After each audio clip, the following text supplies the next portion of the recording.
Cappuccino, Latte, Espresso, Macchiato. Cafe Crema. Super automatic espresso machines can make all of these drinks and more. Often at the touch of one button. It's like having a high-end coffee shop right at home on your countertop. Your own personal barista, but with no lines, no tip jar, and no attitude. So we have a range of machines here, from the very simple on up to the high-end super automatics. Mark, why don't we start by first defining some of the key terms used in the super automatic world? Sure, Morgan. You know, the first one's bean to cup, and that's what every super automatic machine does. You put fresh beans in, press a button, out comes espresso or crema coffee. The machine grinds the beans fresh for every brewing cycle, compresses the ground beans, also known as tamping, and then forces hot water through the ground beans under pressure. It's the same process done by hand in semi-automatic espresso brewing, only automated and a lot less messy. Mark, you mentioned Crema Coffee. Now, for those of you that don't know, Crema Coffee or Cafe Crema is similar to drip coffee, but it benefits from espresso's pressure brewing process. For coffee lovers, one sip of Cafe Crema and they'll be convinced to drop the drip forever. Another term you'll hear a lot is Brew Group. Now that's at the heart of every super automatic machine. That's where fresh ground coffee is compressed and brewing actually takes place. After brewing is complete, the Brew Group deposits the puck of used coffee into a drench drawer. Now on most machines, the Brew Group is removable and should be rinsed once a week or so just with plain tap water. There are a few machines, notably a number made by Jura, in which the Brew Group is not removable.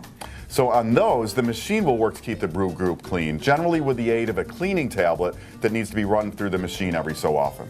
Another term is one touch. If a machine is classified as one touch, it means it can make milk-based drinks like a cappuccino, latte, or macchiato at the touch of a single button without moving your cup. Milk is steamed or frothed automatically and delivered to your cup along with your espresso. There are other machines which also steam and froth milk automatically, but they'll use separate spouts, requiring a user to move the cup between spouts. Auto-frothing machines always have an external milk source. These range from a simple tube that you can place in a carton of milk to attachable carafes, which can be stored in the fridge, and even refrigerated countertop units. Auto-frothing machines are generally able to produce steamed milk for a latte or frothed milk for a cappuccino.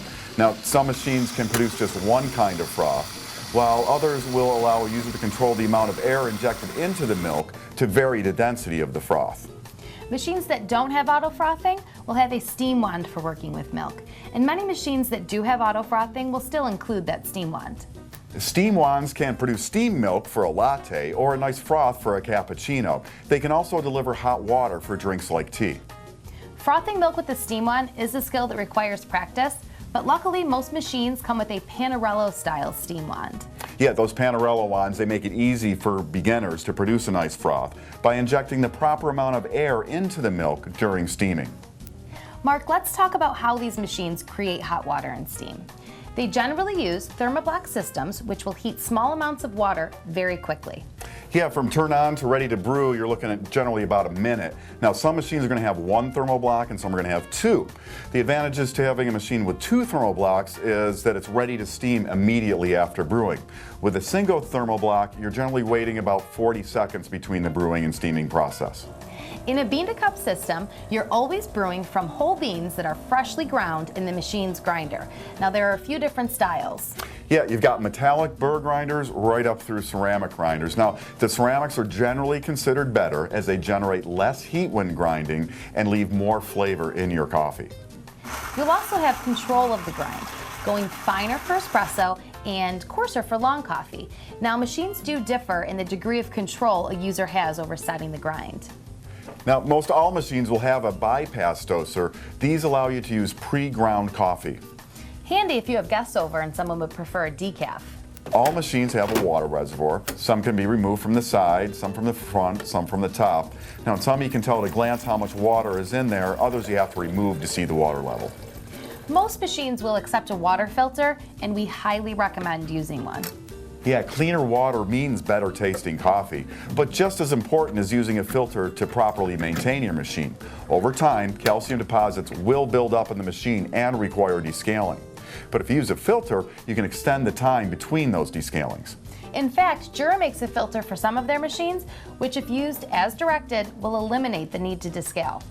When choosing a machine, you'll want to pay attention to its capacities. You've got the water reservoir, the drip tray, and the dredge drawer.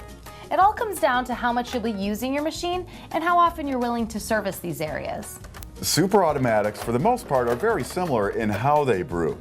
But there are wide variations in how they are programmed and what items can be programmed. On the simpler systems, you'll have buttons or dials, which allow you to control things like dosage, grind, or volume in your cup. And then on higher end systems, you'll have full color displays, multi-user programmability, and very, very fine control over every aspect of the brewing process. Many machines have cup warmers. There are two varieties, passive and active. An active system uses a dedicated heating element to warm cups. A passive system uses residual internal heat and takes longer to work. So if you like your coffee really hot, you may want to consider a machine with an active cup warmer.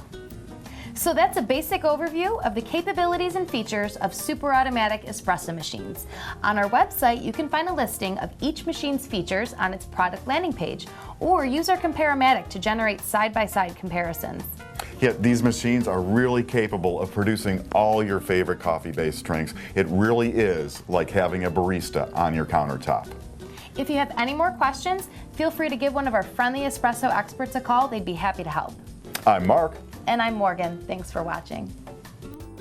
Whole Latte Love is your source for expert coffee information with more than 200 videos including how-tos, recipes, machine comparisons, maintenance, and more.